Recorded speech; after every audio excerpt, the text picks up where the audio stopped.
All right, folks, buckle up, because the Ryder Cup is right around the corner, and things are already heating up. Rory McIlroy, one of the biggest names in golf, is preparing for what could be one of the loudest and rowdiest atmospheres in the history of the tournament, at Bethpage Black in New York. Now, if you've followed Ryder Cups in the past, you know this isn't your typical polite golf crowd. It's intense, it's emotional, and sometimes it crosses the line. So the big question is, how does a guy like McIlroy, who's no stranger to heated moments, get ready for that kind of environment? Well, he's taking a page out of Novak Djokovic's playbook. Yes, the tennis legend who's been booed, heckled, and cheered against more times than most athletes could handle. McIlroy knows what's coming.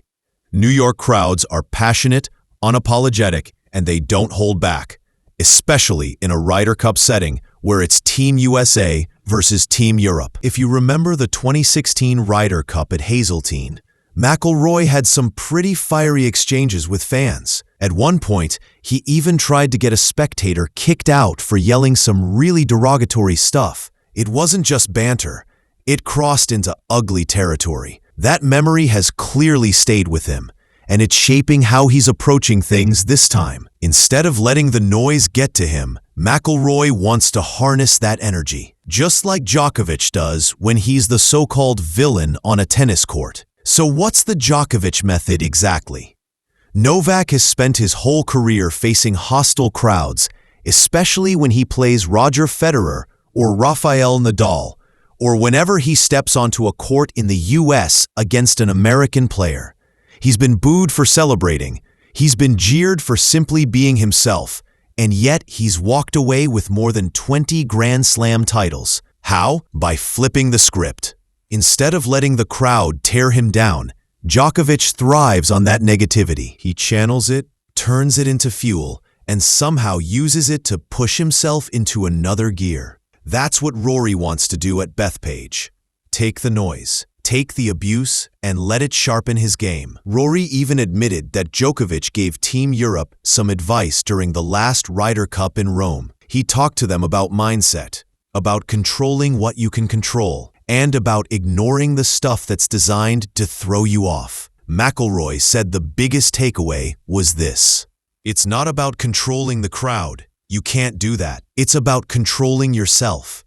That means staying calm, not reacting, and using emotion in the right way instead of letting it derail you. It sounds simple, but in the middle of one of the most intense team competitions in sports, it's way harder than it looks.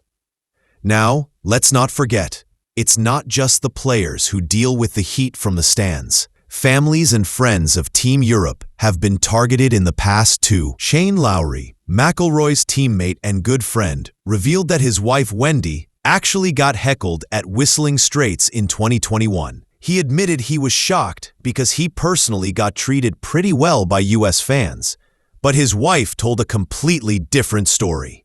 That's the kind of stuff that makes players angry and emotional. And in a Ryder Cup, emotions can be the difference between winning and losing. That's another reason why McIlroy is pushing for a Djokovic-like mentality, not just for himself, but for everyone around him. The Ryder Cup is unique because golf usually isn't like this. In a normal PGA Tour event, fans clap politely, maybe cheer a big putt, and that's about it. But in the Ryder Cup, all bets are off. You've got thousands of people packed around the fairways, chanting, singing, and sometimes crossing the line with insults. And Bethpage Black? That place already has a reputation as one of the rowdiest venues in golf. This isn't going to be just another Ryder Cup.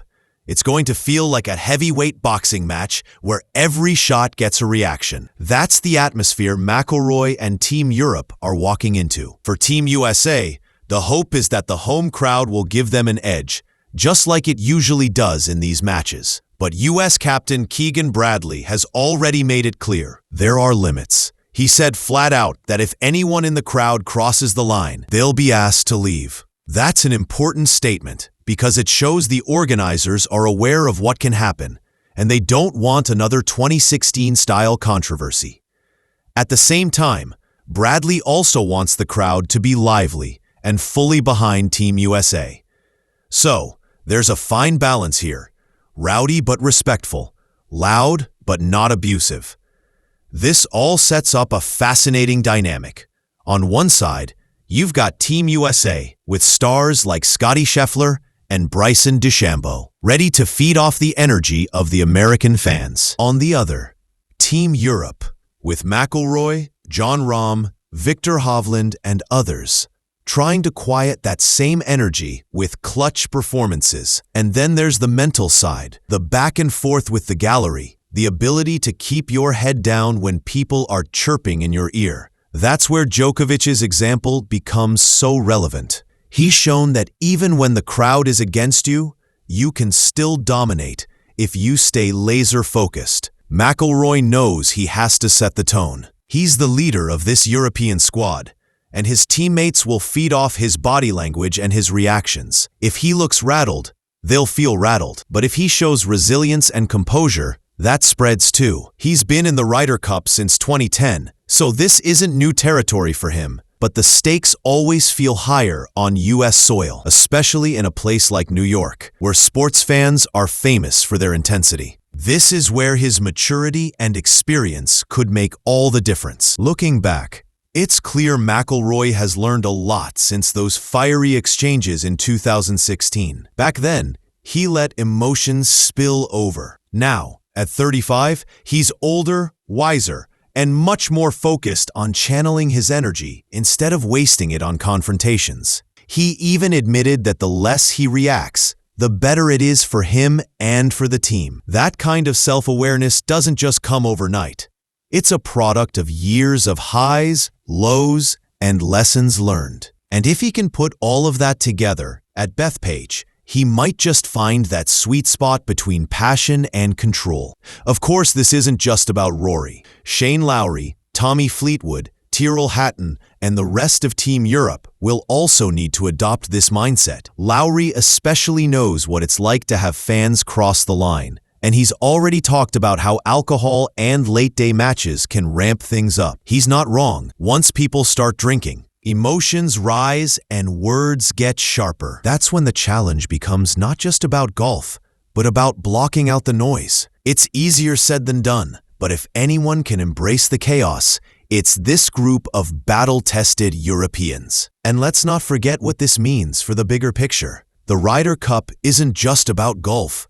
It's about national pride, bragging rights, and history. Team USA wants to defend home turf, and Europe wants to prove they can walk into the lion's den and come out victorious. Every putt, every drive, and every reaction from the crowd adds to that drama.